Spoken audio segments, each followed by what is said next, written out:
Hello, students. This is a revision of Chapter 4 Caribbean Literature and its Criteria by Edward Camus Brathwaite. We will begin the revision with a little historical background. We know African culture is based on religion.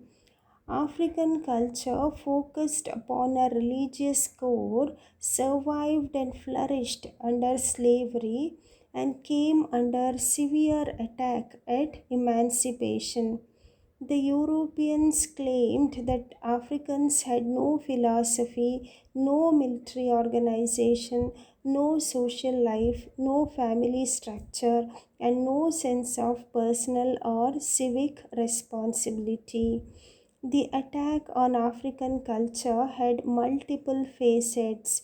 In the first place, the missionaries were against African and African oriented religious practices.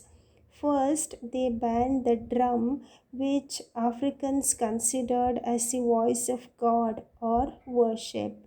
They gradually replaced African food with European or Creole substitutes and Christianized their names. Slowly, the ex slaves began to lose or disown what was most crucial elements of their culture. Secondly, the process of education began. First, it was clerical, then secular, but always colonial.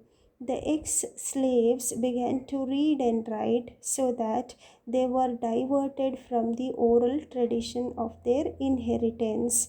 They became literate to a language which was foreign to them and liberated into a culture which was not theirs. The object of plantocracy was to retain the wall of social and political authority in the Caribbean.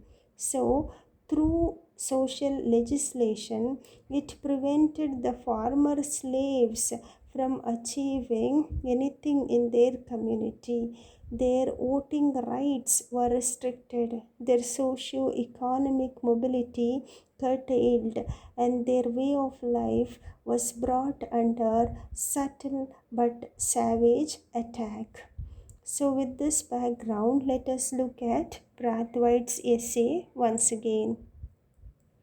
Brathwaite writes that Caribbean written literature began in 1920s while folk literature has a long history, and it was mainly influenced by the Victorian English novel and was romantic in nature.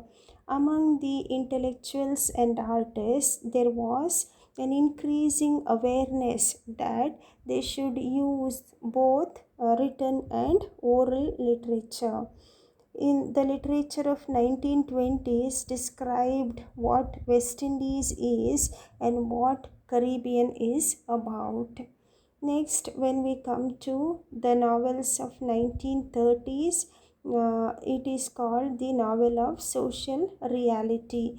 Claude MacLeod was the first Caribbean novelist who wrote with a sense of social reality, and his works were mainly concerned with the question of homelessness. Then, if we come to the 1950s, it was a period of great efflorescence of West Indian writing. For the purpose of the essay, Brathwaite uses the term West Indies synonymous to Caribbean. Caribbean, he says, is a slightly larger term and refers to the whole region, whereas West Indies refers to English speaking islands of Caribbean. Talking about the dialects of West Indies, from the essay we understand that in West Indies all the major languages are European. There is no existent native language except among a few Amerindians. The written languages are English, French, Dutch, and Spanish. which the common people speak, and they speak the language with strong African elements in it. The elements of African and Asian mixed with English give it a characteristic West Indian flavor. And he says in Barbados and Jamaica, the people speak English with elements of African in it, whereas in Trinidad and Guyana, they mix English with African and Indian. Brathwaite appreciates the role of BBC program Caribbean Voices, which was run by a person called Henry Swanson in fostering the development of Caribbean literature. He says it became a kind of literary magazine. Talking about the literature of 1960s, Brathwaite mentions Orlando Patterson, who is the author of Children of Sisyphus, and his work was based on Camus' existentialist knowledge and philosophy. It has an entirely pessimistic attitude, Brathwaite says, and Orlando Patterson showed that if you were born in the ghetto, whatever you do, you inevitably return to the ghetto and died in the ghetto in a most squalid manner. That was what Brathwaite had written. And then he says how he reached Ghana after being educated at Cambridge, how he came to Ghana, how he applied to various jobs and finally landed up in Ghana. In Ghana, Brathwaite realized that he had to free himself from the model of colonial authority. As a writer, one had to free oneself from the tyranny of the sonnet. He realized that the form in which the image is expressed frees the writer.